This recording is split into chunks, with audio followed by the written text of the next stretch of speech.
Smogon, c'est pour moi le dernier bastion de la stratégie 6v6 Pokémon. Alors malgré ce titre un peu aguicheur, je l'avoue, je dois reconnaître avoir un grand respect pour Smogon et ceux qui le gèrent. Cependant, il n'est pas exempt de tout défaut et c'est normal. C'est une communauté de fans de la licence qui s'est réunie afin de créer un collectif de stratèges à travers le monde. Le problème, c'est que ce n'est pas du tout officiel et ça malheureusement, Smogon ne pourra jamais rien y faire. Et cela rebutera de toute façon une grande partie des joueurs potentiels. Mais Smogon peut quand même selon moi s'améliorer sur certains points, gagnant ainsi en crédibilité et en attractivité, car il faut se le dire, Pokémon Shodown n'est pas hype pour grand monde en ce moment. Je précise cependant qu'on ne va pas parler du metagame, pour cela j'ai déjà fait une vidéo que je vous mets en fiche en haut à droite et je vous invite vraiment à la visionner.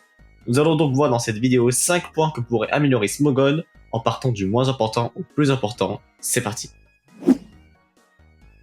Alors ce point là est très personnel, c'est donc pour ça que je le mets en premier. Je sais pas ce que vous en pensez, mais je pense qu'on peut clairement faire mieux.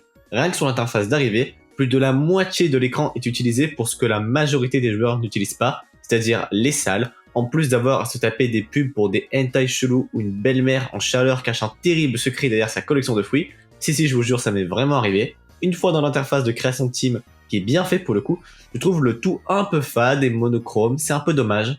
Pour les matchs, je trouve ça un peu dommage que le combat ne se déroule que sur une partie latérale de l'écran, ça gâche un peu l'expérience de jeu je trouve. Le tout est encore une fois un peu trop simpliste, je trouve il manque un peu de patte artistique, mais bon ça ce n'est que mon avis. Ce point n'est donc pas hyper subjectif et très important, on va donc pas trop s'attarder dessus, point suivant.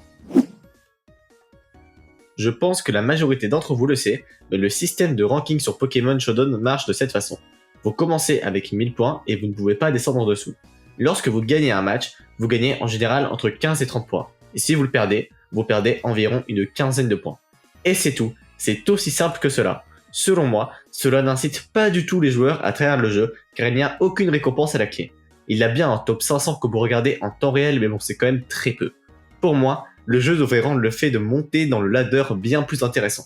On pourrait par exemple faire comme dans tous les jeux compétitifs et rajouter un système de paliers.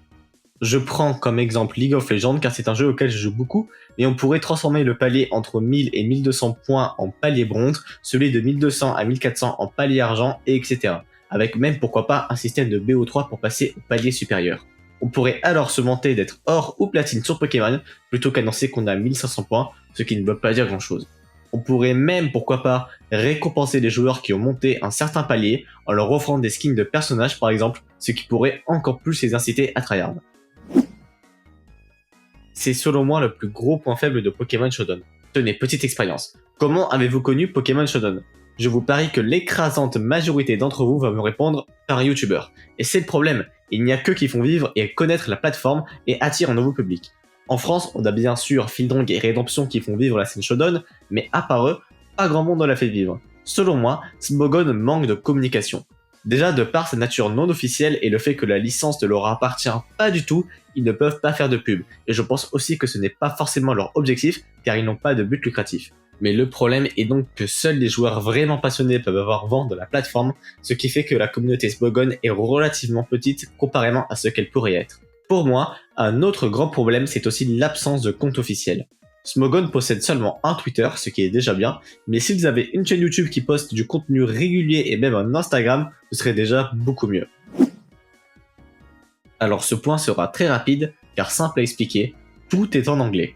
Alors c'est bien, l'anglais est la langue la plus parlée dans le monde, mais il y a quand même des gens qui ne la parlent pas, ce qui peut empêcher de nombreux joueurs à tenter l'aventure. Même moi, qui semble vanter à un plutôt bon niveau en anglais, je me rappelle au début avoir un peu galéré car je ne connaissais pas du tout le nom des attaques en anglais, je devais donc regarder quelle attaque lançait l'adversaire à chaque tour, ce qui est quand même assez embêtant, vous en convenez. Même si maintenant une partie du site est traduite, le simulateur Pokémon Shodown n'est absolument pas traduit, ce qui est un gros problème selon moi, et c'est un peu pour ça que je le mets en avant-dernière position. D'ailleurs, je ne sais pas si vous le savez, mais vous pouvez changer la langue sur Pokémon Shodown, mais ça ne change absolument rien et je ne sais pas à quoi ça sert, donc si vous le savez, mettez-le moi en commentaire. Alors ce point est un peu plus complexe et sujet à débat, ceci est que mon avis et je vous invite à mettre le vôtre en commentaire. Le système auquel a pensé Smogon est honnêtement pas si mal. Je vous le rappelle, mais il y a plusieurs tiers, l'Overuse, l'Underuse, le Rareuse, le Neveruse et le PU, tous basés sur l'utilisation des Pokémon. Si un Pokémon possède plus de 4,52% d'usage en Overuse, alors il restera dans le tiers. Sinon, il descendra et ainsi de suite pour tous les tiers jusqu'au PU. Ça permet d'avoir une idée de la puissance des Pokémon et d'avoir des matchs équilibrés. Et c'est pas trop mal comme ça, mais il y a selon moi deux problèmes à cela. Tout d'abord, cela divise la communauté, car plein de catégories existent, ce qui peut être sympa, mais pour moi, il vaut mieux avoir un grand format officiel plutôt que plein de différents. Et là, vous allez me dire, oui, mais l'Overview, c'est un peu le tiers de base, le format officiel, et vous aurez raison. Mais le problème, c'est alors que l'énorme majorité des Pokémon du jeu ne seront pas jouables car trop faibles, ce qui est dommage. C'est pour ça que d'autres joueurs ont pensé à des systèmes alternatifs, comme le format JOL ou le format UseAmall pour ceux qui s'en souviennent, et qui permettent d'utiliser tous les Pokémon, peu importe leur puissance. Pour finir cette vidéo, je vais parler de l'éloignement de Pokémon Shodown par rapport au jeu de base. Au départ, Pokémon Shodown devait être un simple simulateur de combat Pokémon, mais la réalité est bien plus complexe. Nintendo en a en fait un peu rien à foutre de l'équilibrage de son jeu, ce qui crée un dilemme pour Pokémon Shodown. Recréer l'expérience de jeu avec les mêmes règles que sur console, ou bien alors créer leurs propres règles, s'éloignant ainsi du jeu de base. Et c'est cette dernière option qu'a choisi Smogon. Prenons par exemple le Dynamax. Dans Pokémon épée et bouclier, c'est la mécanique principale de la génération. Mais Smogon, trouvant que cette mécanique était nuisible pour la compétition, a décidé de la supprimer tout simplement de leur simulateur. C'est un choix qui est louable, mais les matchs Shodown ont alors plus rien à voir avec un réel match sur console, et c'est selon moi le plus gros problème auquel Pokémon Shodown doit faire face. Cette fois-ci, je n'ai pas de solution, ce problème existera probablement toujours, et Smogon devra vivre avec. Bien, qu'avez-vous pensé de mes idées pour améliorer Smogon? Vous avez peut-être trouvé mes idées merdiques, et je l'entends. Si vous avez des remarques à faire, encore une fois, mettez-les-moi en commentaire, j'y répondrai avec plaisir.